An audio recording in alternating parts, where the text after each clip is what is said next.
तो मैंने एक बार बोला, ए खबरदार, बुलाऊंगी उसको अपने और टाय टाय करके लगा देगा तेरे को। बताइए, एक बुजुर्ग महिला, एक मैच्योर्ड लेडी, एक रिटायर्ड प्रोफेसर प्रिंसिपल, उसकी ये दुर्दशा किस लिए? नैतिक शिक्षा सुनना नहीं चाहते, they don't want to hear. वचन तो कह रहा है कि वो नहीं सुनेंगे कड़वी बातें, पर हमको बोलना है प्रियो, क्योंकि न्याय के दिन परमेश्वर पूछेगा कि जब वो ऐसा कर रहा था क्या तुमने उसको चेतावनी दी, क्या तुमने उसको सुधारने का प्रयास किया? वो बोलेगा प्रियो। तो याद रखिए कि हमको सबको बचाना है, अपना बचना काफ़ी नहीं है, औरों को बचाना होगा। तो ये हमारे जीवन का ये ध्येय है। तो PhD डबल PhD और फिर उसके बाद जब मैं यहाँ से रिटायर हुई तो मेरे की नौकरी की तो भरमार हो गई, हम कार ले करके आएंगे, आप जाइए। मैंने कहा नहीं, मैंने बहुत कर लिया, बहुत ज़्यादती भी की और स्ट्रिक्ट भी रही। एक स्कूल तो बिगड़ चुका था जिसमें CBSE का वो था, कोर्स चल रहा था और रिज़ल्ट 48% आया था। और फिर हमारे MD कहने लगे कि अरे यहाँ की तो मान्यता रद्द हो जाएगी खराब स्कूल की, क्योंकि CBSE स्कूल बहुत कम मिलता है लोगों को। ये छत्तीसगढ़ राज्य का नहीं है स्कूल, CBSE का है ये। तो फिर इसको प्रिंसिपल कोई दो, धाकड़ प्रिंसिपल को दो। तो बोले नहीं, कोई नहीं है। तो बोले इतना पेमेंट मिलता है प्रिंसिपल लोगों को और इस प्रकार हो रही है। तब बोले कि नहीं, एक है मैसी मैडम, पर वो लेडी है, तो क्या होता, आप उसको पोस्ट करो। और वो वहाँ पर मुझे पोस्ट किया गया। 2 साल था मेरे को रिटायरमेंट के लिए, और मैं वहाँ पोस्ट की गई। और वहाँ पर बच्चे बिल्कुल बिगड़ गए थे बहुत ही। उसको तो वो ऐसे भेड़ों के समान थे जिसका चरवाहा उनकी परवाह नहीं करता था। पर मैं तो एक अच्छी गरड़िया थी, स्कूल की अच्छी गरड़िया थी।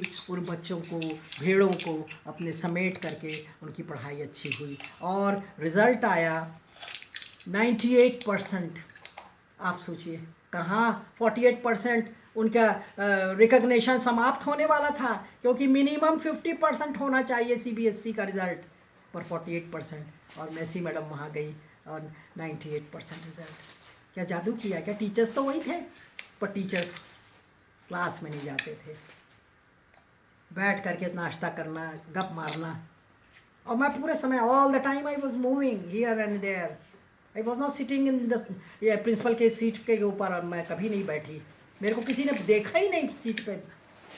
तो प्रियो, इससे आप समझ सकते हो बड़ी मेहनत किया है। आज ईसाइयों के लिए एक बहुत बड़ा अच्छा नाम, मेरा नाम नहीं हुआ, यीशु का नाम हुआ है, उसकी महिमा हुई है कि क्रिश्चियन लेडी आई थी।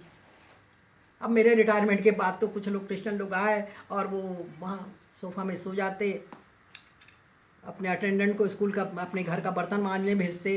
अब आप बताइए, क्रिश्चियन लोग हैं, they are Christians and they are behaving like that. और सोचिए, वो मुझको देख करके लोग कहते थे क्रिश्चियन लोग कितने अच्छे हैं, कितने सिंसियर हैं। और देखिए अब तो हालत बहुत बुरी है, बहुत बुरी है। पर क्या कर सकते हैं, जितना संभव हो सके हम दूसरों को बताएं, सिखाएं और अपना घमंड ना करें। अपने को गरीब कहने में, कंगाल कहने में कोई शर्म नहीं है। मैं कई जगह प्रचार गई तो फिर वो गाना गाती थी मैं, पिक्चर का एक गाना कि गरीबों की सुनो वो तुम्हारी सुनेगा, तुम 1 पैसा दोगे वो 10 लाख देगा, गरीबों की सुनो। आप गरीब की सुनिए। तो मेरे को लगता है टाइम हो गया ना, तो हम प्रार्थना करेंगे। आइए प्रार्थना करें।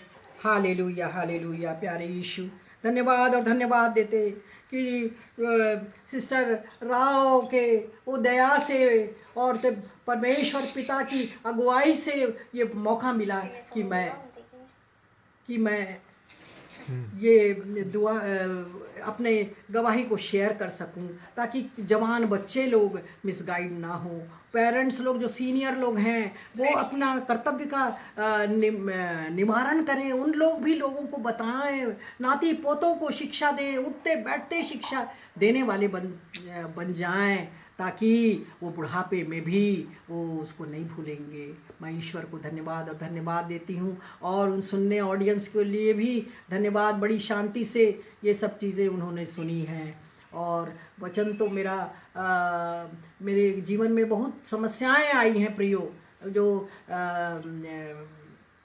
ये क्वेश्चन पेपर का, और भी बड़ा आश्चर्यजनक तरीके से वो परमेश्वर ने मुझे संभाला। और दूसरा है कि एनसीसी कैडेट्स के द्वारा वो गोली चल गई थी, बंदूक चल गई थी, उसमें भी मेरे को परमेश्वर ने बड़ी सहायता और मदद की।